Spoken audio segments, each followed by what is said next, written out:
नमस्कार, news roundup में स्वागत है आप सभी का। आप देख रहे हैं Biz24। मैं हूं आपके साथ श्रवण तंबोले। भोपाल से बड़ी खबर है, जहां 9 आईपीएस अधिकारियों के तबादले हुए हैं। मंदसौर और नरसिंहपुर एसपी बदले गए हैं। विनोद कुमार मीणा होंगे मंदसौर के नए एसपी।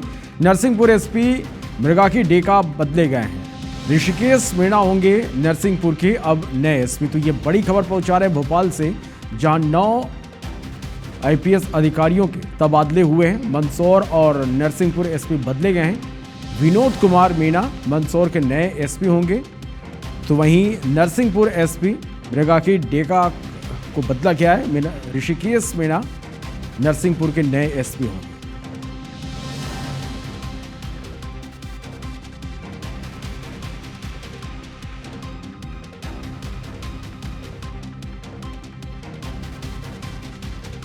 तो ये बड़ी खबर आप तक हम पहुंचा रहे हैं, जहां भोपाल में 9 आईपीएस अधिकारियों के तबादले हुए हैं। मंदसौर और नरसिंहपुर एसपी बदले गए हैं। विनोद कुमार मीणा मंदसौर के नए एसपी होंगे, तो वहीं नरसिंहपुर एसपी मृगाकी डेका बदले गए हैं। ऋषिकेश मीणा अब नरसिंहपुर के नए एसपी होंगे। तो ये बड़ी खबर आप तक हम पहुंचा रहे हैं भोपाल से, जहां 9 आईपीएस अधिकारियों के तबादले हुए हैं।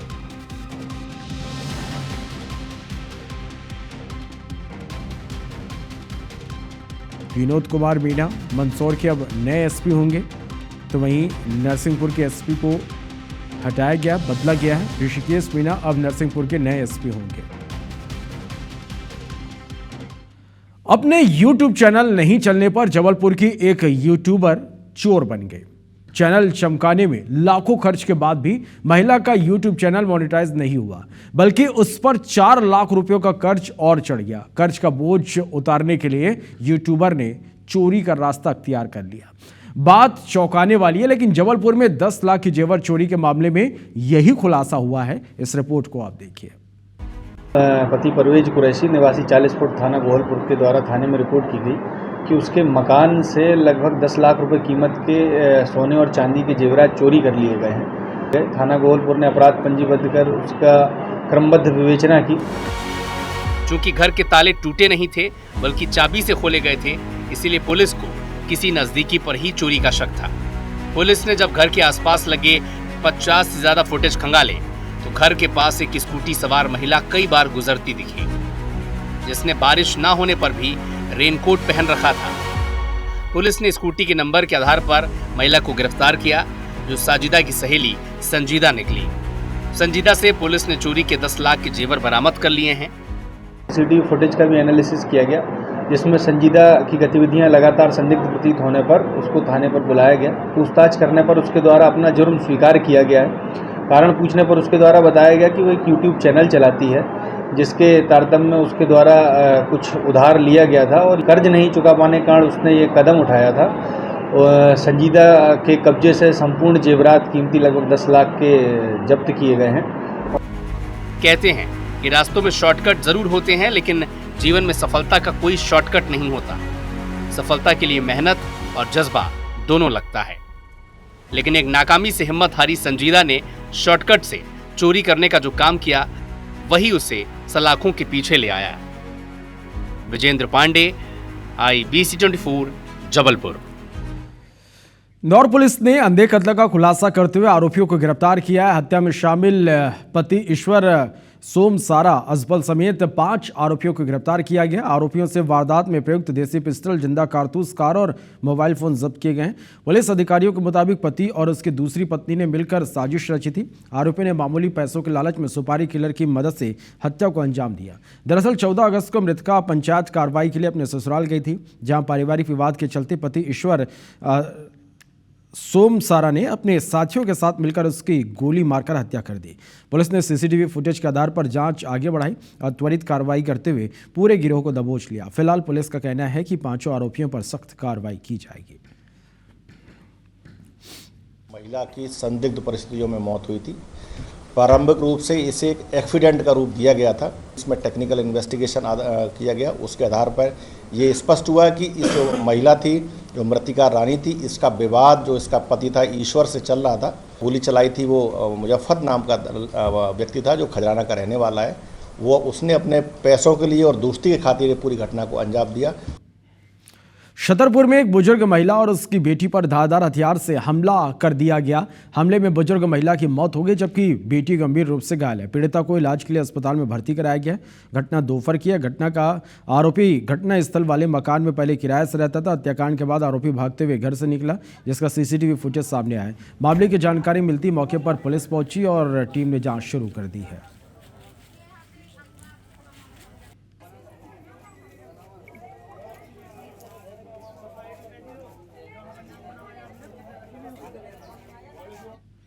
खबर कोरबा से, जहां सरकारी मेडिकल कॉलेज अस्पताल में लापरवाही से एक मासूम की जान चली गई। पत्थल गांव से इलाज कराने आए 8 वर्षीय नंदलाल चौहान को ब्लड चढ़ाना था, लेकिन अस्पताल की लापरवाह मशीनरी ने उसे मौत के मुंह में धकेल दिया। डॉक्टरों ने खून चढ़ाने कहा, सैंपल लिया और लैब भेजा गया। यहां ड्यूटी पर बैठी टेक्नीशियन शालिनी आदित्य ने बच्चे का असली ब्लड ग्रुप O पॉजिटिव की जगह रिपोर्ट में B पॉजिटिव लिख दिया और परिजनों को ब्लड बैंक भेज दिया। बिलासा ब्लड बैंक में जब क्रॉस चेक हुआ तो लापरवाही का खुलासा हुआ। इसके बाद दोबारा पर्ची बनी, नए डोनर की तलाश शुरू हुई। इस प्रोसेस में 3 से 4 घंटे बर्बाद हो गए। तब तक मासूम की सांसें थम चुकी थी। गुस्से में परिजन अब सरकारी लैब पहुंचे तो ड्यूटी पर मौजूद टेक्नीशियन भूपेंद्र पटेल ने भी बदसलूकी की। आरोपी कुछ समय वो नशे में धुत था। मामले में बजरंग दल ने दोषी टेक्नीशियन पर सख्त कार्रवाई की मांग की। मांग पूरी नहीं होने पर उग्र आंदोलन की चेतावनी दी। बच्चा नंदलाल चौहान बालको निवासी, जिसकी मृत्यु यहाँ पे लापरवाही वश हुई। 3 बजे लगभग उसका एक जांच रिपोर्ट आता है जिसमें ब्लड ग्रुप B पॉजिटिव लिखा रहता है, लेकिन ओरिजिनल में उसका ब्लड ग्रुप O पॉजिटिव होता है। और इस भाग दौड़ में 3 घंटे 4 घंटे की जो डिले हुआ, इस वजह से उसकी मृत्यु हुई। हम मौत की वजह तो अभी नहीं बता पाऊंगा मैं, लेकिन जो खुद का सैंपल उसको पेशेंट को लगा नहीं था, उसका सैंपल जब हमारे यहाँ से कराया गया तो B पॉजिटिव बताया गया और उनका कहना अटेंडेंट का कि हम जब बाहर कराए तो O पॉजिटिव आया। तो हम उस संज्ञान में लेते हुए उनके HOD से बात किए और जो भी वहाँ पर उसने चेक किया था उसको तत्काल वहाँ से हटा दिए हैं। गुना शहर के कैंट थाना क्षेत्र में सरेराह छेड़छाड़ और रेप की कोशिश का एक सनसनीखेज घटना सामने आया है। कोचिंग से घर लौट रही एक 17 वर्षीय नाबालिग छात्रा को रास्ते में एक युवक ने रोक लिया और जबरन पकड़कर छेड़छाड़ करने लगा। घटना का सीसीटीवी फुटेज सामने है। अचानक हुए हमले में छात्रा घबराई नहीं बल्कि साहस दिखाते हुए उसने आरोपी के हाथ पर जोर से काट लिया। दर्द और डर से तिलमिलाया आरोपी छात्रा को छोड़कर मौके से भाग खड़ा हुआ। छात्रा की चीख पुकार सुनकर पीछे से आ रही 2 अन्य लड़कियों ने आरोपी को पहचान लिया। पीड़िता ने तुरंत घर पहुंचकर परिजनों को बताया और फिर कैंट थाने पहुंचकर शिकायत दर्ज कराई। पुलिस के अनुसार आरोपी मानसिक रूप से अस्वस्थ बताया जा रहा, लेकिन उस पर पहले भी लड़कियों से छेड़छाड़ और नाबालिग बच्चों को पकड़ने के प्रयास के आरोप लग चुके हैं।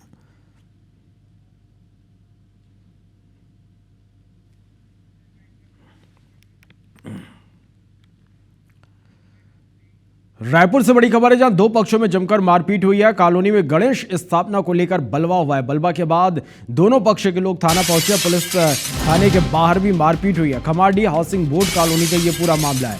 तो बड़ी खबर है रायपुर से, तस्वीरें में हम आप तक पहुंचा रहे हैं। 2 पक्षों में जमकर मारपीट हुई है। कॉलोनी में गणेश स्थापना को लेकर बलवा हुआ। बलवा के बाद दोनों पक्ष के लोग थाने पहुंचे। पुलिस थाने के बाहर भी मारपीट हुई। खमाडी हाउसिंग बोर्ड कॉलोनी का ये पूरा मामला है। तो ये बड़ी खबर और तस्वीरें भी आप देख पा रहे हैं कि किस तरह से राजधानी रायपुर में 2 पक्षों में मारपीट हुई है। कॉलोनी में गणेश स्थापना को लेकर बलवा हुआ। बलवा के बाद दोनों पक्ष के लोग थाने पहुंचे। पुलिस थाने के बाहर भी मारपीट हुई। खमाडी हाउसिंग बोर्ड कॉलोनी का ये मामला बताया जा रहा है। तो ये बड़ी खबर आप तक हम पहुंचा रहे हैं। तस्वीरें भी आप देखिए, 2 पक्षों में जमकर मारपीट हुई है। दरअसल कॉलोनी में गणेश स्थापना को लेकर यहां पर विवाद हुआ, जो इतना बढ़ गया कि उसने बलवा का रूप ले लिया। बलवा के बाद दोनों पक्ष के लोग थाने पहुंचे। पुलिस थाने के बाहर भी जमकर मारपीट हुई है। खमाडी हाउसिंग बोर्ड कॉलोनी का ये पूरा मामला है और थाने के बाहर की आप तस्वीरें देख पा रहे हैं कि किस तरह से यहां भी माहौल गरमाया रहा। दोनों पक्षों में जमकर यहां पर भी मारपीट हुई है। कॉलोनी में गणेश स्थापना को लेकर बलवा हुआ।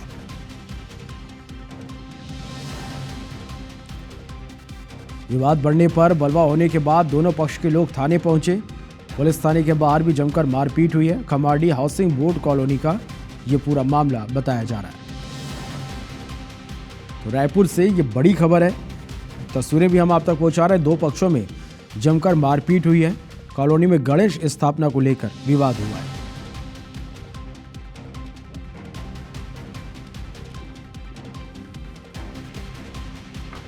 और इस विवाद के बाद दोनों पक्ष के लोग थाने पहुंचे, लेकिन थाने के बाहर भी दोनों पक्ष एक बार फिर से आपस में भिड़ गए। पुलिस थाने के बाहर भी मारपीट हुई। तहसीन जैदी हमारे संवाददाता फोन लाइन पर जुड़े हैं। तहसीन, तस्वीरें हम देख पा रहे हैं, गणेश स्थापना को लेकर विवाद शुरू हुआ और बलवा तक पहुंच गया। क्या अपडेट, क्या जानकारी इस पूरी खबर पर? देखिए, ये पूरी वारदात जो है, ये बलवे की वारदात जो है, ये खमाडी हाउसिंग बोर्ड कॉलोनी में हुई है और जहाँ पे महिलाओं के साथ में भी मारपीट वहाँ पे की गई है। और बताया जा रहा है कि इसमें वहाँ पे दो पक्षों में विवाद हुआ है। अभी हालांकि शुरुआती दौर में बताया जा रहा है कि गणेश, एक ही कॉलोनी में गणेश स्थापना की दो जो गणेश स्थापना होती है उसको लेके ये विवाद शुरू हुआ। लेकिन वहाँ पे जो हकीकत जो है, जो जमीनी हकीकत जो सामने आई है, उसमें ये बताया जा रहा है कि पहले वहाँ पे अनरजिस्टर्ड सोसाइटी चलती थी और अब वो रजिस्ट्रेशन हो गया है। उसी बात को लेके विवाद है। और इससे पहले भी जो वहाँ पे जो मौके पे जो थाने पहुंचे हैं लोग, उन्होंने ये बताया कि वहाँ पे जो लोग हैं जो वहाँ विवाद करते हैं, उनके खिलाफ कम से कम 15 से 20 आवेदन एसएसपी ऑफिस से लेके थाने तक किया गया है। लेकिन उसमें कोई अभी तक कार्रवाई नहीं की गई और जिसकी परिणति ये हुई कि आज जो है वो वहाँ कॉलोनी में बलवे का रूप ले लिया। उसमें कई महिलाओं को भी चोटें आई हैं और बताया जा रहा है कि महिलाओं के साथ जमकर मारपीट भी की गई है और छेड़छाड़ भी वहाँ पे की वारदात भी हुई है। अभी फिलहाल दोनों पक्ष जो है वो थाने पहुंचे हैं और ये बताया हमारे सामने ही की बात है कि वहाँ थाने के बाहर भी मारपीट की गई है दोनों पक्षों में। और अभी वहाँ पुलिस जो है वो समझाइश के दौर में लगी हुई है और अभी कुछ लोगों को मुलायजे के लिए अस्पताल भेजा है। लेकिन यहाँ पे ये जो बलवा हुआ है, इसके अगर हकीकत में जाते हैं तो ये अभी तक पुलिस के द्वारा कार्रवाई नहीं करना, ये सबसे बड़ी इस बलवे का कारण सामने नजर आता है। फिलहाल अब देखने वाली बात है कि पुलिस किस तरीके की कार्रवाई इन लोगों पे करती है। जी चलिए, बहुत बहुत शुक्रिया आपका इस पूरी जानकारी के लिए। छत्तीसगढ़ के लगभग सभी जिलों में खाद की समस्या को लेकर किसान परेशान है। ये 3 तस्वीर आप तक हम पहुंचा रहे हैं। पहली तस्वीर बालोद जिले की, जहां खाद की मांग को लेकर ग्रामीणों ने गुजरा गांव के नेशनल हाईवे को चक्का जाम कर दिया। 5 गांव के ग्रामीणों ने शासन प्रशासन के खिलाफ नारेबाजी की। चक्का जाम से यातायात बाधित हो गया, जिससे लोगों को परेशानियों का सामना करना पड़ा।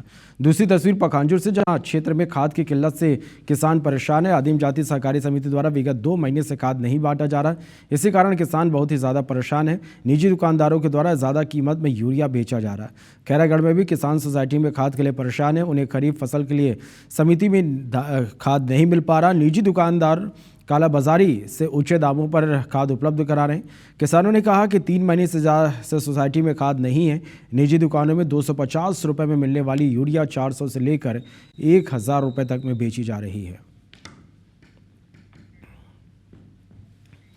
अनुकंपा नियुक्ति की मांग को लेकर महिलाओं ने पंचायत मंत्री के बंगले के बाहर प्रदर्शन किया। महिलाओं का कहना है कि कांग्रेस सरकार के समय बीजेपी नेताओं ने कहा था कि भूपेश सरकार उनके साथ अन्याय कर रही। भाजपा नेताओं ने सरकार बनते ही 2 दिनों में मांग पूरी करने की बात कही थी, लेकिन सरकार बनने के लगभग 2 साल हो चुके हैं। इसके बावजूद मांग पूरी नहीं हुई। बता दें कि ये प्रदर्शनकारी उन पंचायत शिक्षाकर्मियों के परिजन हैं जिनकी मृत्यु संविलियन के पहले हुई थी। अनुकंपा का प्रावधान होने के बाद भी इन्हें नौकरी नहीं दी गई। साल हो गए सर, हमन ला तो नहीं दे हेवे। कोकरो साथ अन्याय हमन नहीं करन कहरी से। हमारे जो सीएम साहब है विष्णु देव साहब है, भाई पर भरोसा रखा कहरी से। भाई पर भरोसा रखत आज हमन ला 2 साल हो गए। हमन के मांग पूरा नहीं हुई से। आज हमन के जो पंचायत मंत्री है ओकर बंगला में हमन आज पूरा अपन परिवार ले लेके पहुँचे हवन, याद दिलाए के लिए पहुँचे हवन कि हमार मांग ला पूरा कराओ आप मन। सर आओ तो बोलते हैं कि आप लोगों को दिया जाएगा करके हम आप लोग का निराकरण करेंगे। तो निराकरण करते करते 2 साल तो निकल गए सर। अब कितना हम संतावना देखते रहे। पहले भाजपा सरकार भी वैसी करी, फिर कांग्रेस की सरकार आई, उसके बाद फिर भाजपा की सरकार आई। पति के डेट के बाद मैं अपने छोटे वाले बेटा को मैं देना चाहती हूँ नौकरी, लेकिन सरकार हम लोग को नहीं दे रहे हैं। पूरे ये जितने विधवा हैं सबको ये कर रहे हैं, देंगे करके लालच बस दे रहे हैं और नौकरी नहीं दे रहे हैं। रीवा शहर में बढ़ते नशे के कारोबार के खिलाफ एनएसआई कार्यकर्ताओं ने एसपी ऑफिस पहुंचकर हल्ला बोल प्रदर्शन किया और पुलिस प्रशासन के खिलाफ जमकर नारेबाजी की। इस दौरान प्रदर्शनकारियों ने अपने हाथ में खाली शीशियां रखी थी, जो दिखाता है कि हर उम्र के लोग इस जहर की चपेट में आ रहे हैं। वहीं स्थिति बिगड़ती देख पुलिस ने लाठीचार्ज किया और हालात काबू में किया। एसपी ऑफिस में धरना प्रदर्शन करने से पहले और एसपी ऑफिस में आने से पहले इस चीज़ को ध्यान रखें कि धरना प्रदर्शन की एक परमिशन होती है। और बात कोरेक्स की, तो आप लोगों के माध्यम से भी लगातार कबाड़ी मोहल्ले में अवेयरनेस प्रोग्राम चल रहा है। इसके अलावा डेली पिछले 15 दिन में 9 लोगों के खिलाफ कबाड़ी मोहल्ले में कार्रवाई की गई है। हमारे शहर के भी अलग अलग थानों में कार्रवाई की जा रही है। जबलपुर में ईडी की स्पेशल कोर्ट ने भ्रष्टाचार मामले में फैसला सुनाया। कोर्ट ने आय से अधिक संपत्ति मामले में दोषी मृतक कर्मचारी के परिजनों को भी भ्रष्टाचार का दोषी ठहराया। ईडी कोर्ट ने मृतक कर्मचारी की पत्नी, बेटे और बहू को 3-3 साल कैद की सजा सुनाकर 10-10 हज़ार रुपये का जुर्माना लगाया। दरअसल कोर्ट ने जांच में पाया था कि मृतक ने सरकारी नौकरी के दौरान जो काली कमाई की थी उसका उपयोग परिजनों ने भी किया। इसके कारण परिजनों को भी सह आरोपी बनाया गया। मामला साल 2010 का है, जब सीबीआई ने जबलपुर में सीडीए दफ्तर में पदस्थ अकाउंटेंट सूर्यकांत गौर की शिकायत पर छापामार कार्रवाई की थी। जांच में सूर्यकांत की आय से 90 लाख रुपए ज्यादा की संपत्ति मिली थी। मामला ईडी कोर्ट में चल रहा था। इसी दौरान साल 2021 में कर्मचारी की मौत हो गई, लेकिन केस चल रहा था। फिलहाल कोर्ट ने मृतक के परिजनों को सजा सुनाई है।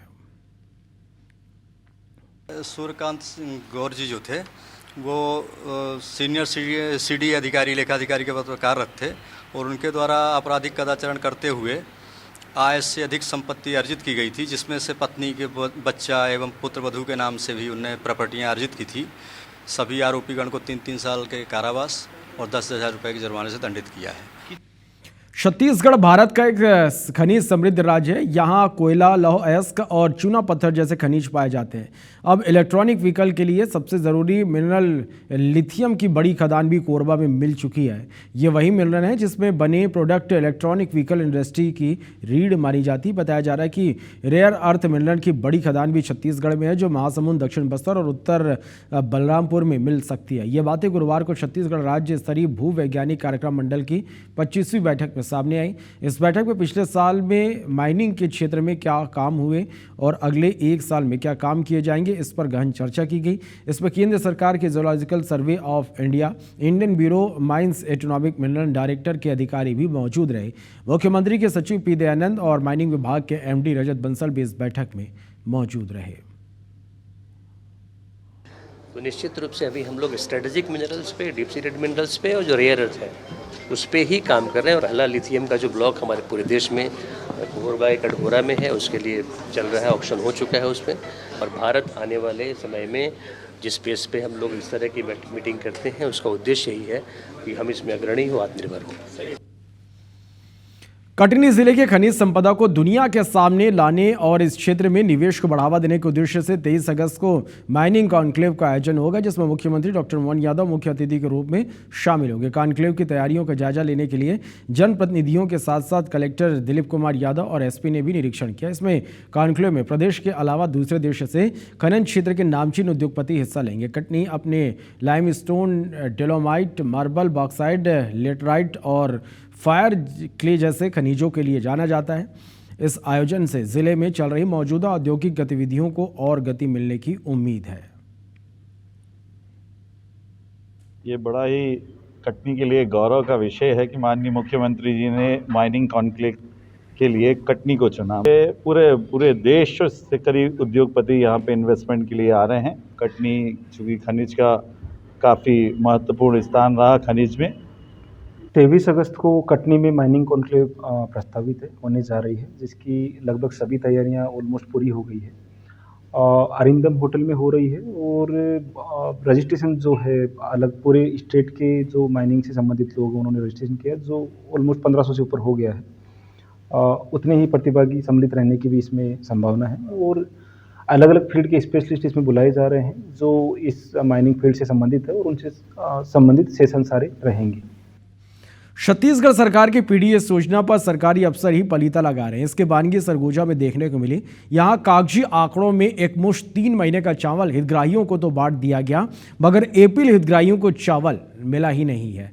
अब सवाल यह है कि अगर कागजी आंकड़ों में चावल की सप्लाई कर दी गई है तो भला चावल गया कहां? देखिए हमारी एक्सक्लूसिव रिपोर्ट।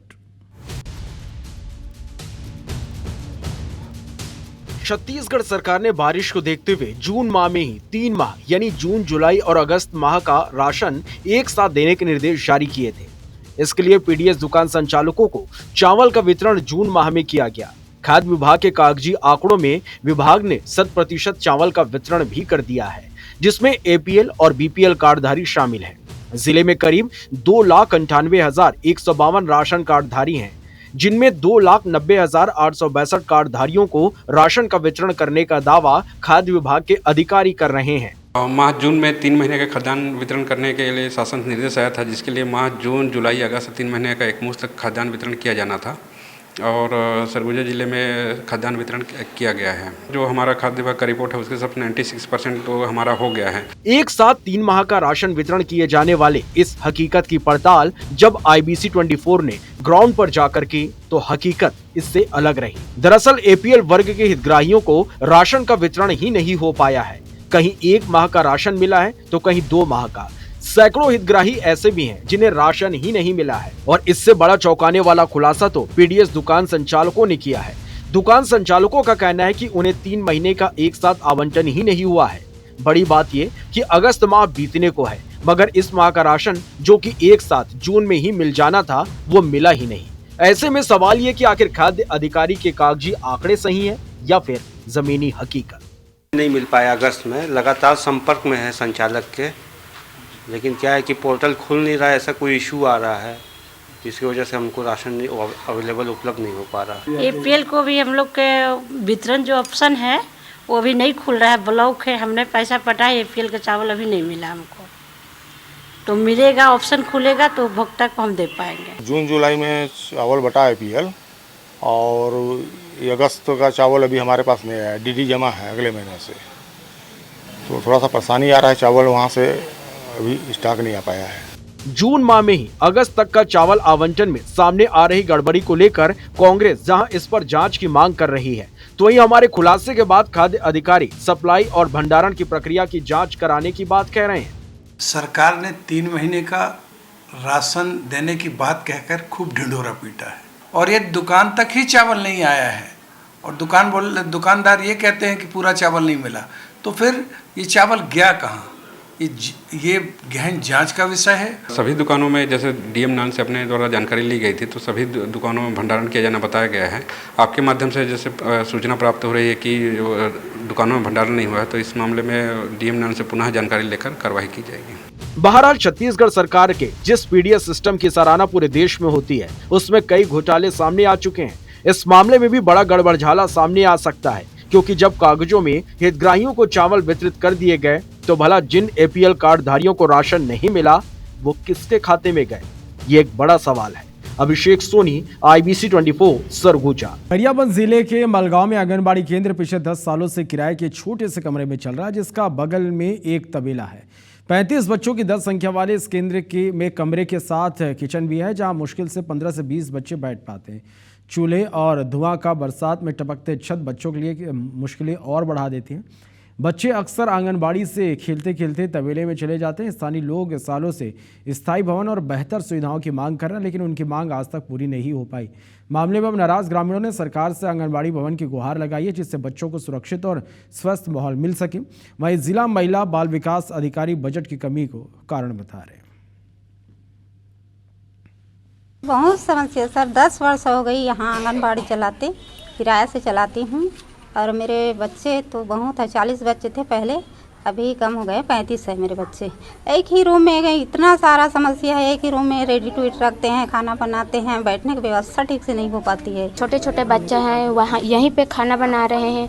धूल और धूप है यहाँ पे, धुआं का बहुत तो तकलीफ है और छोटे छोटे बच्चे हैं, धुआं से इन्फेक्शन हो सकते हैं। तो मैं शासन से यही अनुरोध करती हूँ कि यहाँ पे आंगनबाड़ी केंद्र बनाने की अनुरोध करें। हमारे गांव में ग्राम पंचायत माल गांव में है ना, आंगनबाड़ी जो यहाँ है तो अधूरा है, बने भी नहीं है। तोड़ दे है और अभी तक स्वीकृति करे नहीं है। जिले में लगभग अभी वर्तमान में 151 आंगनबाड़ी केंद्र जर्जर और ऐसे केंद्र हैं जो स्वीकृत कभी नहीं हुए हैं, तो इसकी संख्या कुल 151 है। पिछले वित्तीय वर्ष में मनरेगा से 70 आंगनबाड़ी केंद्रों की स्वीकृति जिला प्रशासन के द्वारा दी गई थी, जो निर्माणाधीन है। शेष आंगनबाड़ी केंद्रों के लिए मनरेगा से इस वित्तीय वर्ष में हम लोग प्रयास कर रहे हैं कि वो स्वीकृत हो जाएं। बिलासपुर जिले में गर्भवती महिला की मोबाइल टार्च की रोशनी में डिलीवरी का एक मामला सामने आया। घटना ने स्वास्थ्य व्यवस्था पर सवाल खड़े कर दिए हैं। महिला के प्रसव के दौरान अचानक बिजली गुल हो गई। इसके बाद नर्स ने डिलीवरी वार्ड के बाहर खड़े शख्स से मोबाइल मांगकर टार्च की रोशनी में टाके लगाए। इस दौरान तखतपुर सामुदायिक स्वास्थ्य केंद्र में मौजूद लोगों ने वीडियो बना लिया, जो अब जमकर वायरल हो रहा है। दरअसल बिलसरी निवासी ज्योति नाम की महिला को प्रसव पीड़ा होने पर स्वास्थ्य केंद्र लाया गया। प्रसव के लिए उसे ओटी में ले जाया गया, तभी अचानक लाइट चली गई। इस दौरान ऑपरेशन थिएटर में अंधेरा छा गया। अंधेरे की वजह से नर्स परेशान हो गई। प्रसव कराते समय टाके लगाने की स्थिति आई, तभी नर्स ने बाहर खड़े व्यक्ति से मोबाइल मंगवाया और टार्च की रोशनी में टाके लगवाए। समय रहते सूझबूझ दिखाने से महिला और नवजात दोनों सुरक्षित हैं। हालांकि स्वास्थ्य विभाग के जिम्मेदार अधिकारी इसे बिजली विभाग की लापरवाही बता रहे हैं। किस लिए पेशेंट आई थी, वो बिल्कुल फुल्ली में थी और मेरे को डिलीवरी लेना ज़रूरी था माँ और बच्चे के सुरक्षित उसके लिए, और फिर मैंने उसका डिलीवरी टॉर्च के लाइट में लिया। मैंने अपना काम बहुत ईमानदारी से किया है और उसके डिलीवरी के बाद भी माँ और बच्चा दोनों सुरक्षित है। पेशेंट आई उसमें डिलीवरी में फुल डायलेटेशन पे, तो हमारे सिस्टर एंड डॉक्टर्स ने डिलीवरी भी कराई, बच्चा भी स्वस्थ है। पर स्टिच लगाने के लिए यदि उन्होंने टार्च मांगा बाहर से कि हमको टॉर्च दो, तो लोगों ने उसका वीडियो बनाया, तो ये जो कि बिल्कुल गलत है। मध्य प्रदेश का आदिवासी बहुल्य बैतूल जिला बीते कई वर्षों से डॉक्टरों की कमी से जूझ रहा है। जिले के शासकीय अस्पतालों में स्पेशलिस्ट डॉक्टर से लेकर दूसरे एमबीबीएस डॉक्टरों के दर्जन पर पद खाली पड़े हैं, जिसकी पूर्ति के लिए सीएमओ से लेकर सिविल सर्जन ने कई बार पत्र लिखे, लेकिन आज भी हालात जस के तस हैं। जिला अस्पताल के सिविल सर्जन अनुबंधित डॉक्टरों के जरिए जिला अस्पताल की व्यवस्था सुधारने में लगे हैं। वहीं कांग्रेस के पूर्व विधायक जिले में डॉक्टरों की कमी रहने का ठीकरा वर्तमान भाजपा सरकार पर थोपते नजर आ रहे हैं। वहीं जिले के ग्रामीण अंचल के लोग भी जिले में स्वास्थ्य व्यवस्था बदहाल होने की बात कहते हुए नजर आ रहे हैं। बैतूल जिला अस्पताल के सिविल सर्जन डॉक्टर जगदीश गोरे ने डॉक्टरों की कमी को लेकर बताया कि जिला अस्पताल में जो प्रथम श्रेणी के डॉक्टर के 20 पद अभी रिक्त हैं। जितने भी स्वास्थ्य केंद्र है या जितनी भी पीएससी है, वहाँ डॉक्टरों की कमी है। हर बार कुछ भी होता है तो रेफर कर दिया जाता है गरीबों को। जैसे भीमपुर में महिला डॉक्टर नहीं है, तो वहाँ से डिलीवरी के लिए बैतूल 60 किलोमीटर यहाँ रेफर कर दिए जाते हैं। रास्ते में डिलीवरी हो जाती है कई बार।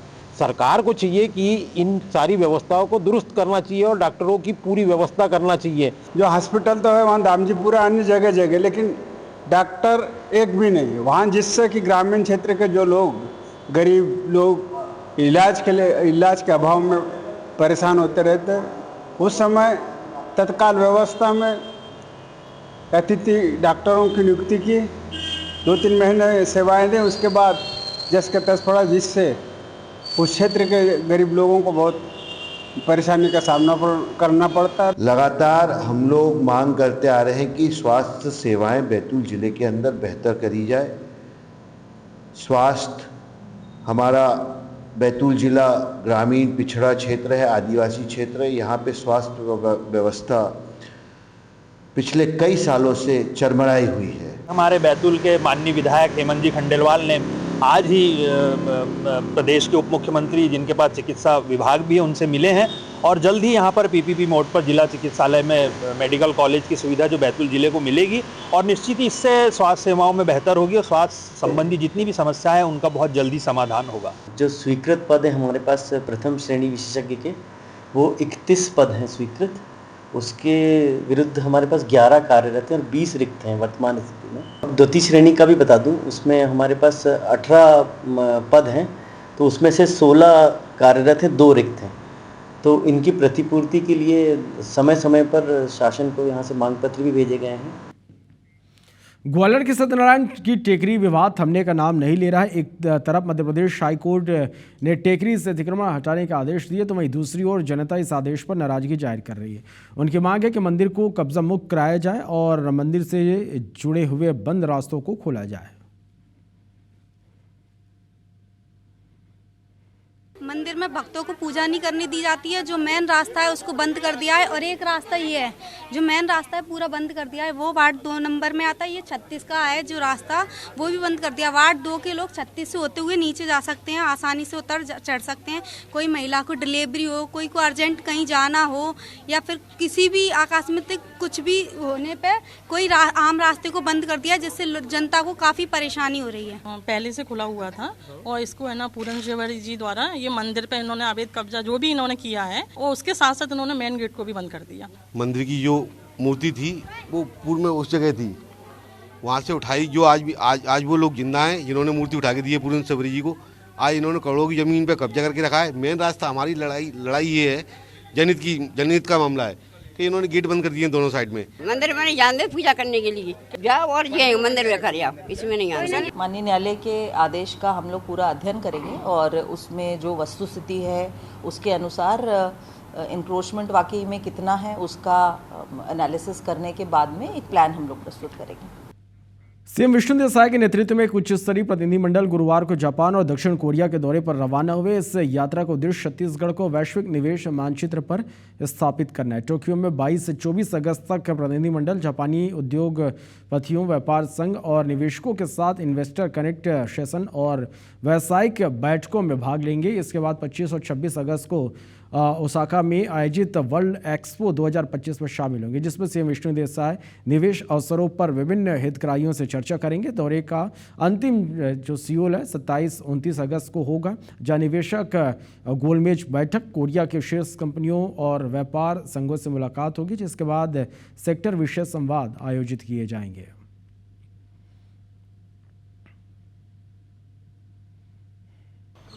जापान और साउथ कोरिया का प्रवास है और जापान में ओसाका में वर्ल्ड एक्सपो का आयोजन हुआ है, जिसमें और जापान और साउथ कोरिया में इलेक्ट्रॉनिक्स, ऑटोमोबाइल्स और फूड प्रोसेसिंग, ये तीनों क्षेत्रों में अच्छा काम है और हमारे छत्तीसगढ़ में भी इस क्षेत्र में अपार संभावनाएं हैं।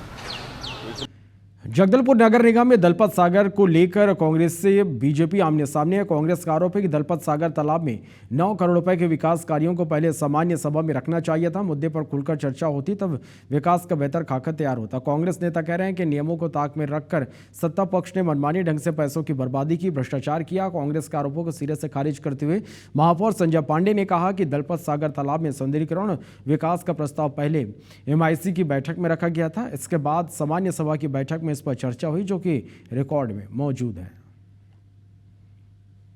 दलपत सागर का विकास और सौंदर्यीकरण के कार्य उक्त विषय पर विस्तृत चर्चा उपरांत सदन द्वारा सर्वसम्मति से स्वीकृति प्रदान की जाती है।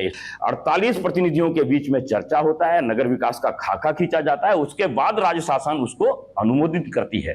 तो मुझे लगता है कि कान खोलकर बगैर राजनीति के, दलगत राजनीति से अलग होकर अगर शहर के विकास के बारे में सोचेंगे तो झूठ बोलने की नौबत नेता प्रतिपक्ष को नहीं आएगी। मिनट्स हमारे पास है, मिनट्स में कहीं पर भी 9.88 करोड़ दलपत सागर के लिए खर्च किए जाने के विषय पर कोई भी चर्चा नहीं है, ना मिनट्स में उसका उल्लेख है। भोपाल के कुशाभाऊ ठाकरे कन्वेंशन हॉल में सीएम मोहन यादव ने अमृत परियोजना 2.0 के तहत कई विकास कार्यों का लोकार्पण किया। सीएम ने 582.32 करोड़ की लागत से जलापूर्ति संबंधी कार्यों की सौगात दी। कार्यक्रम के दौरान सीएम ने 55 लोगों को नियुक्ति पत्र भी दिए। 2024 में स्वच्छता सर्वेक्षण में बेहतर काम करने वाले सफाई मित्रों को भी सम्मानित किया गया। इस दौरान सीएम ने कहा कि मूलभूत सुविधाओं को बढ़ाना पीएम मोदी का मंत्र है। पीएम मोदी नवाचार पर विशेष ध्यान दे रहे हैं। सीएम ने कांग्रेस पर तंज कसते हुए कहा कि निर्वाचन आयोग लोकतंत्र का कहना है, लेकिन कांग्रेस चोरी चकारी का आरोप लगाती है।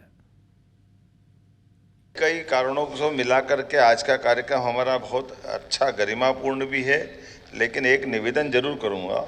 582 लगभग 600 करोड़ की हमारी परियोजनाओं में 30,000 घरों में जल मिलेगा। जो मूलभूत सुविधाएं, उन मूलभूत सुविधाओं को आइडेंटिफाई करके उनके लिए पर्याप्त रूप से धन का उपलब्ध कराना, ये केवल प्रधानमंत्री जी की ये सरकार के माध्यम से बहुत लंबा समय चला गया। मध्य प्रदेश के ग्वालियर में अंबेडकर की मूर्ति लगाए जाने का मामला फिर से जोर पकड़ रहा। बहुजन समाज के लोग होरावली के अंबेडकर पार्क में इकट्ठा हुए और अंबेडकर मूर्ति लगाए जाने को लेकर नया बिगुल फूंकने की बात की। आयोजनकर्ता का कहना है कि किसी भी कीमत पर मूर्ति लगेगी। 4 महीने से ज़्यादा का वक्त हो गया है, हमारे नाम पर राजनीतिक दल आ गए हैं, लेकिन अब समाज बाबा साहब की मूर्ति लगाने के लिए आ गया है। कुछ समय में हमारी बात नहीं सुनी गई तो हम जेल भरो आंदोलन करेंगे। ग्वालियर में 4 महीने हो गए, जिसने संविधान लिखा, जिसके लिखित संविधान से न्यायालय चल रहा है और देश चल रहा है, उस महापुरुष की मूर्ति अभी तक लग नहीं पाई है। समाज ने ठान लिया है, अब इस लड़ाई को समाज आगे होकर लड़ेगा और जब तक ये बाबा साहब की प्रतिमा और जो बाबा साहब का अपमान कर रहे हैं, जब तक उन लोगों के ऊपर FIR नहीं हो जाएगी, ये लड़ाई हमारी निरंतर जारी रहेगी। मूर्ति तो लगने का प्रश्न ही नहीं उपस्थित होता। अब न मूर्ति कभी न्यायालय में अम्बेडकर की लगेगी, लेकिन भविष्य में अगर कोई मूर्ति लगेगी न्यायालय के समक्ष तो वो मूर्ति BN राव साहब की ही लगेगी और किसी की नहीं। सिकल सेल को खत्म करने के संकल्प के साथ मध्य प्रदेश के राज्यपाल मंगूभाई पटेल गुरुवार को बालाघाट के बहर मुख्यालय पहुंचे। यहां उन्होंने विशाल आरोग्य शिविर और हितलाभ वितरण कार्यक्रम में हिस्सा लिया। इस दौरान उन्होंने सिकल सेल से जूझ रहे मरीजों से मुलाकात की और सभी से इस मुहिम को जन आंदोलन बनाने का आह्वान किया। बहर के एकलव्य विद्यालय में आयोजित आरोग्य शिविर में राज्यपाल का आदिवासी नृत्य से परंपरागत स्वागत किया गया। राज्यपाल ने कहा कि शासन की अनेक योजनाएं आदिवासियों के उत्थान के लिए चलाई जा रही है। इस योजनाओं से ग्रामीणों का जीवन बेहतर होगा। कार्यक्रम के बाद राज्यपाल मंगूभाई पटेल, वन मंत्री शाह, सांसद भारती पारधी और विधायक गौरव पारधी ने बिरवा निवासी आदिवासी महिला इमली बाई मरकाम के घर पहुंचकर भोजन किया। यहाँ उन्होंने चेंज भाजी, चिरोटा भाजी, करील की सब्जी, चावल और रोटी जैसे देसी व्यंजनों का स्वाद लिया। 5 बच्चे को अगर हमने सिकल सेल से बचवा लिया तो बहुत बड़ा पुण्य मिलने वाला है। मैं सबको अपील करता हूं कि इतना जो रोग है, प्राइम मिनिस्टर ने तो लक्ष्यांक दिया है कि 2047 में एक भी बच्चा सिकल सेल वाला पैदा नहीं हो, ऐसे हम योजना बना रहे हैं। तो से बातचीत की है कि पढ़ाई के बारे से बातचीत की है और फिर आगे हम बोलेंगे कि हम आपको आगे बढ़ाएंगे, ऐसा बोले। और किस राज्यपाल महोदय जी आए थे जी। क्या मंडिया का रोटी, अच्छा, चेंज भाजी और कुटकी का खीर और कदई का भात, चरोटा भाजी। चरोटा भाजी खाए जी। हाँ जी। राजधानी रायपुर के बाद दूसरा सबसे बड़ा शहर बिलासपुर है, लेकिन एक बार फिर से बिलासपुर को मंत्री पद से दूर कर दिया गया। चाहे कांग्रेस की सरकार रही हो या फिर भाजपा की, दोनों ही दौर में बिलासपुर को प्रतिनिधित्व नहीं मिल पाया। इस रिपोर्ट को देखिए।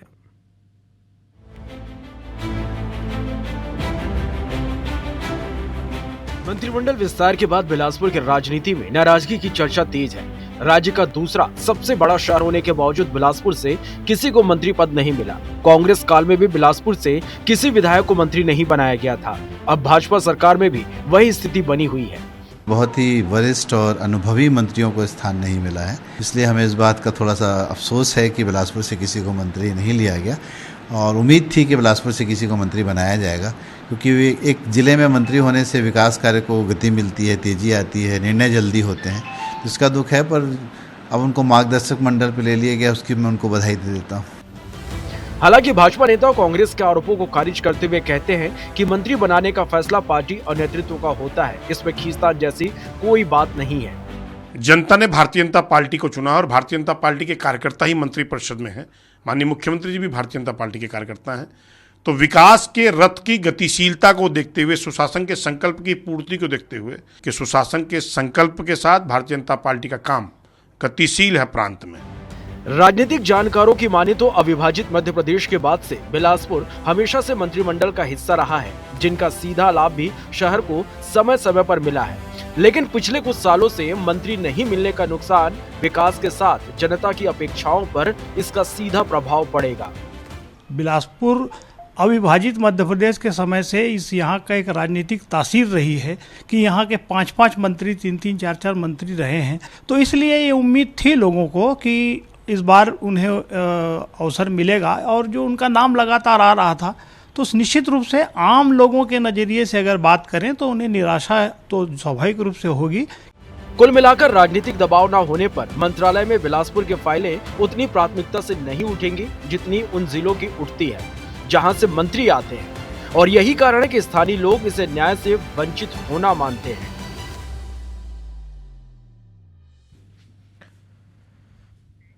कैबिनेट मंत्री गुरु खुशवंत साहब पदभार ग्रहण करने के बाद पहली बार बलौदाबाजार जिले के प्रवास पर पहुंचे। कसडोल पहुंचने पर कार्यकर्ताओं और समर्थकों ने नारेबाजी करते हुए स्वागत किया। खुशवंत साहब ने गुरु घासीदास जी के गुरुगद्दी पर पूजा अर्चना और दर्शन लाभ लिया। इसके साथ ही प्रदेश के सुख समृद्धि और की मंगल कामना हेतु आशीर्वाद दिया। सबसे पहली हमारे जो आस्था के सबसे बड़े केंद्र गिरौदपुरी धाम, जो हमारे परम पूज्य गुरु घासीदास बाबा जी की तपोस्थली है, अवतरण स्थली है, वहाँ मत्था टेके के लिए हम यहाँ आए हैं ताकि बाबा जी के आशीर्वाद हमला मिले और पूरा छत्तीसगढ़ के उन्नति विकास हो, कर लिए आशीर्वाद लेके लिए आए हैं। और यहाँ से आशीर्वाद ले के बाद हम अपन विभाग का भी ग्रहण करबो, ग्रहण करके वो विभाग के माध्यम से जन जन तक पहुँचबो और विभाग के माध्यम से हर तरीका से जो यहाँ के जनमानस है उनका उन्नति विकास हो जाए कर लिए पूर्ण रूप से कार्य करबो।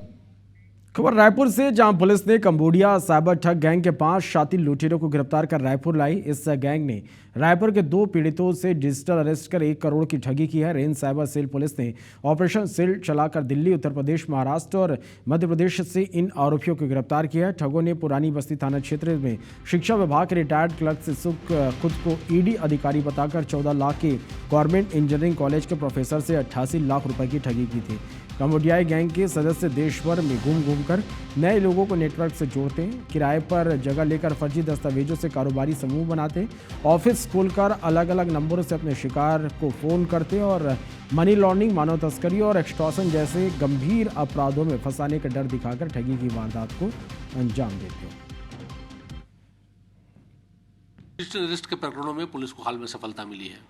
एक में एक प्रोफेसर साहब के साथ हुई थी करीब 70-80 लाख की, और एक दूसरे में एक व्यक्ति के साथ 10-12 लाख की। दोनों गिरोह कंबोडिया से संचालित हो रहे थे।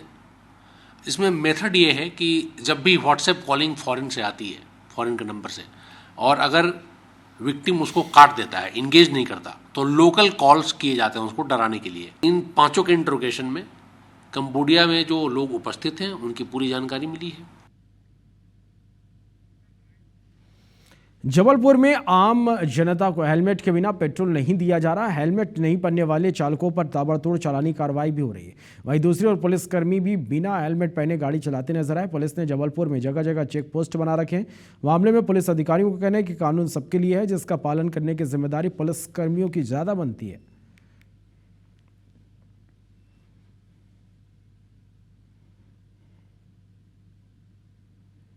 हेलमेट के खिलाफ न लगाने के विरुद्ध एक अभियान चलाया जा रहा है। इसमें पुलिस अधीक्षक जबलपुर का स्पष्ट निर्देश है कि सबसे पहले जो भी हमारे थाने हैं, चौकी है, हमारा एसपी ऑफिस है, इसमें भी जो लोग आते हैं हमने इनको सभी पुलिस वालों को सख्त निर्देशित किया है कि स्वयं पहले हेलमेट लगा कर आएँ और उसके बाद जो चेकिंग करने वाले लोग हैं वो चेकिंग करें। ना हेलमेट पहनने वाले ऐसे कई पुलिसकर्मियों के विरुद्ध हमने चालानी कार्रवाई की है। खबर रीवा से, जहां अवैध रूप से संचालित किए गए कोचिंग सेंटर में सुरक्षा के कोई इंतजाम नहीं किए गए। नियमों को ताक पर रखकर बच्चों के जीवन से खिलवाड़ किया जा रहा है। यहां बिजली के तार पानी में तैरते नजर आए। इतना ही नहीं, कोचिंग सेंटर में फायर सिस्टम का भी कोई इंतजाम नहीं है। प्राइवेट बिल्डिंग होने की वजह से नगर निगम प्रशासन कई बार इस संबंध में नोटिस जारी कर चुका है, लेकिन किसी भी जगह का परिवर्तन नहीं हुआ। यहाँ कुछ शोरूम में आग लग चुकी है, लेकिन फायर सिस्टम नहीं होने से दुकान जलकर खाक हो गई है। वहीं पूरे परिवार में गंदगी का अंबार लगा है, जो नगर निगम रीवा को देश भर में स्वच्छता के लिए 5वां स्थान मिलने पर पलीता लगा रहा है।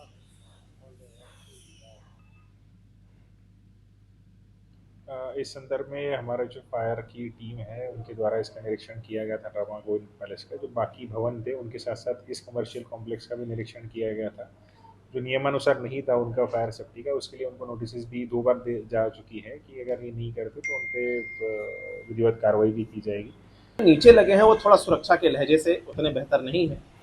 अभी बीच में शायद मीटिंग हुई थी, तो उस मीटिंग में अध्यक्ष साहब तो ये कह रहे थे कि सभी लोग चंदा इकट्ठा करें और ऐसी कुछ व्यवस्था की जाए कि उन मीटरों को ढका जाए, लेकिन वर्तमान में तो नहीं ढके हुए हैं, तो थोड़ा सा दिक्कत वाली बात तो है।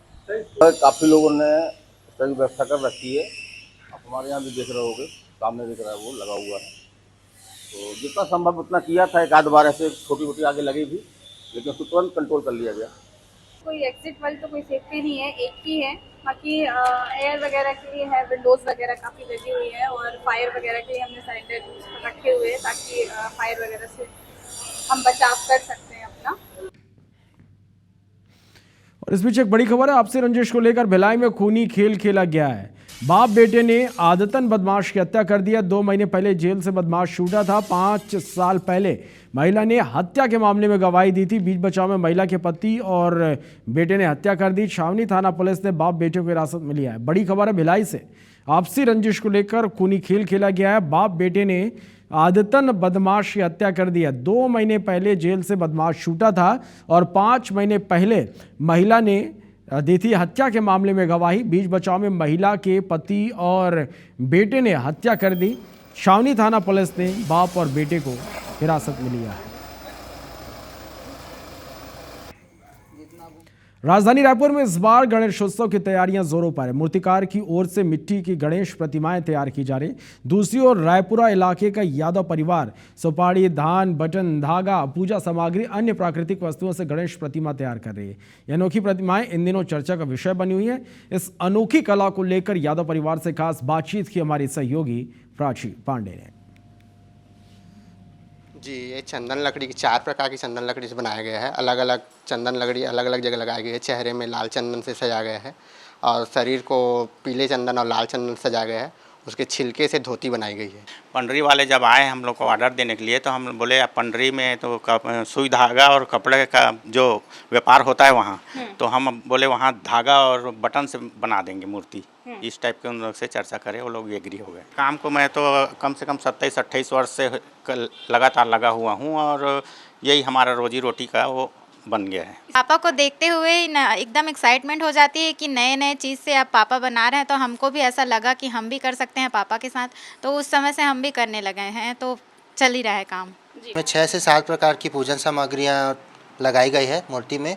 शरीर में सुपारी और पूरे मतलब जनेऊ की धोती बनाई गई है और उसके बाद फिर अलग अलग जौ से और पंचमेवा से लड्डू बनाया जाएगा और बाकी जगह में अलग अलग आइटम्स लगा देंगे। इसी मूर्तियाँ बनाने के लिए हमें 3 महीने पहले ऑर्डर दिया जाता है। तो खासकर हम थीम बेस पर काम करते हैं, जो बच्चों के डिमांड पर ज़्यादा थीम बेस रहती है।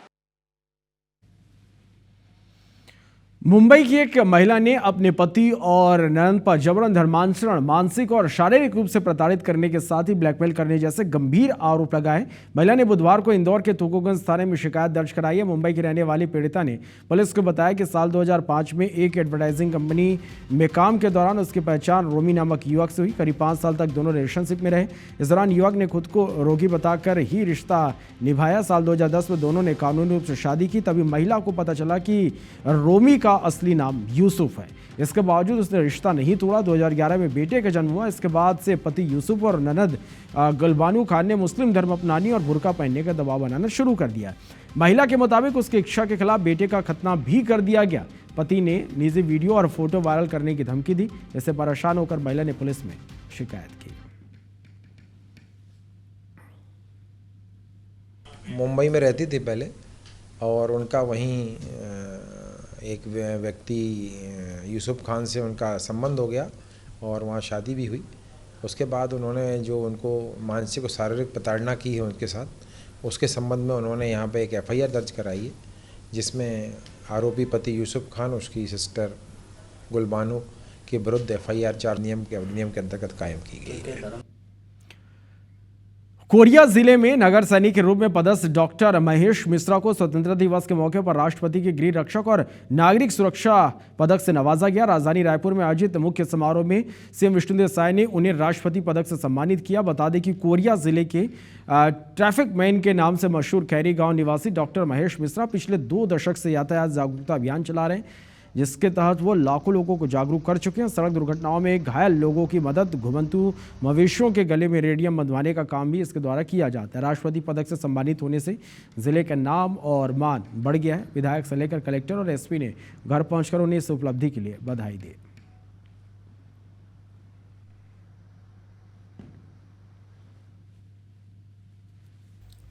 राष्ट्रपति पदक मिलने की जब घोषणा हुई उसको सुन करके ही हृदय प्रफुल्लित हो गया कि बालक छोटी नौकरी करने के बाद राष्ट्रपति पदक प्राप्त करने में सक्षम हो गया है।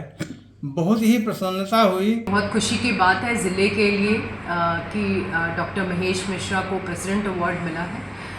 मैं उनके एक बार घर भी गई थी और मुझे बड़ा आश्चर्य हुआ जब मैंने उनके एक रूम को देखा जो काफ़ी बड़ा रूम है, लेकिन ऊपर से नीचे अवार्ड ही अवार्ड है वहाँ पर।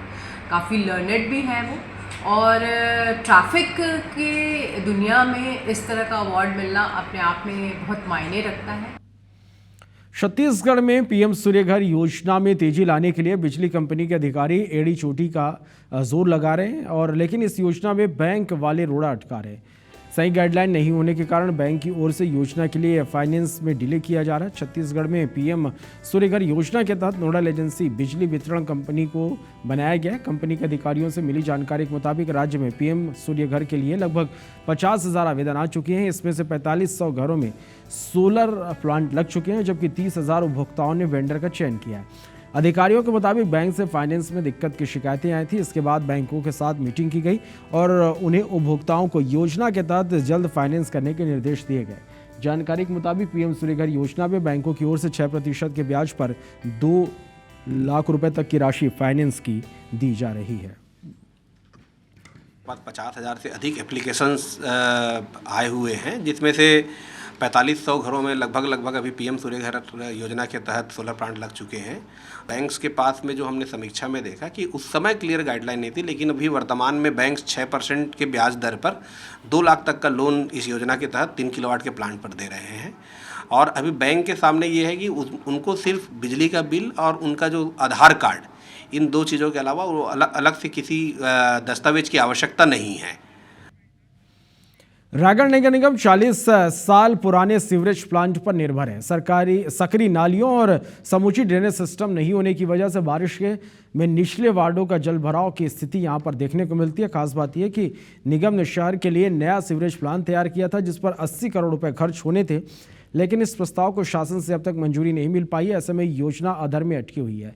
दरअसल पुरानी बसाहट वाले शहर का भले ही तेजी से विस्तार हो रहा हो, लेकिन सड़कें और ड्रेनेज सिस्टम आज भी बरसों पुराना है। शहर के दर्जन भर से अधिक वार्ड खराब सीवरेज सिस्टम की वजह से हर साल बाढ़ की चपेट में आ रहे हैं। योजनाओं में लेट लतीफ़ी को लेकर विपक्ष सरकार को दोषी ठहरा रही है। इधर निगम के अधिकारियों का कहना है कि योजना का प्रस्ताव बनाकर शासन को भेजा गया, शासन से स्वीकृति मिलने के बाद इस पर काम किया जा सकेगा। जो सीवरेज सिस्टम के लिए जो 80 करोड़ का प्रोजेक्ट बनाकर भेजा गया है और उसमें अभी तक किसी प्रकार की मंजूरी नहीं मिली है, तो मेरा मानना है कि अभी तक देखने को आया है कि जितने भी जनहित के जो ऐसे कार्य हैं वो अभी तक लंबित हैं। मेरा मानना है कि रायगढ़ क्षेत्र में आप भी देखेंगे कि जो ऐसे अनावश्यक कार्यों पे कार्य हो रहे हैं। अभी हमारे जो पुरानी शहर है जो रियासतकालीन समय से बसी हुई है, उन पुरानी गलियों में ये प्रॉब्लम्स है और हम लोग इसको चेकआउट कर रहे हैं कि कैसे इसका बेहतर सीवरेज प्लान बना सकते। फ्यूचर को देखते हुए ये काम करना चाहिए, जिसके लिए हम लोग DPR लेवल में एक प्लानिंग कर रहे हैं और सर्वे करने के बाद ही इसको और एग्जीक्यूशन लेवल पे अपन के द्वारा लाया जा सकता। बस्तर में एक युवा को वाटरफॉल के पिकनिक मनाना यहां पर भारी पड़ गया। दरअसल चित्रकूट वाटरफॉल के पास बने मिनी गोवा पर्यटन स्थल में एक युवक डूब गया, जिसकी तलाश में SDRF की टीम रेस्क्यू ऑपरेशन चला रही है। जानकारी के मुताबिक 21 वर्षीय अक्षय नारायण सिंह 6 लोगों के साथ पिकनिक मनाने चित्रकूट वाटरफॉल के पास मिनी गोवा गए थे और इसी दौरान एक युवक पानी में डूब गया। घटना की सूचना मिलती बचाव टीम तत्काल मौके पर पहुंची। टीम ने देर शाम तक सर्च ऑपरेशन चलाया, लेकिन अंधेरा होने की वजह से रेस्क्यू अभियान रोकना पड़ा। डूबे युवक की पहचान 21 वर्षीय अभय नारायण सिंह के रूप में हुई है। अब बचाव दल सुबह फिर से सर्चिंग अभियान शुरू करेगा। गुना जिले में गुरुवार को एक बड़ा सड़क हादसा टल गया। गुना से फतेहगढ़ जा रही एक बस झागर के पास भौरा नदी पुल पर पानी के तेज बहाव में फंस गई। तस्वीरें आप देख पा रहे हैं। और जैसे ही बस को निकालने की कोशिश की गई तो बस का एक पहिया पुल के नीचे उतर गया और उसके बाद देखिए किस तरह से ये बस जो है वो बीचों बीच पलट गई। हादसे के कारण यात्रियों की जान पर संकट मंडरा गया। हालांकि बड़ी जनहानि होते होते रह गई। सूचना मिलती झागर चौकी प्रभारी राजीव गर्ग अपनी टीम के साथ मौके पर पहुंचे। पुलिस ने तुरंत रेस्क्यू अभियान चलाकर बस पर सवार सभी यात्रियों को सुरक्षित बाहर निकाल लिया। यात्रियों में महिलाएं, बच्चे और बुजुर्ग भी शामिल हैं।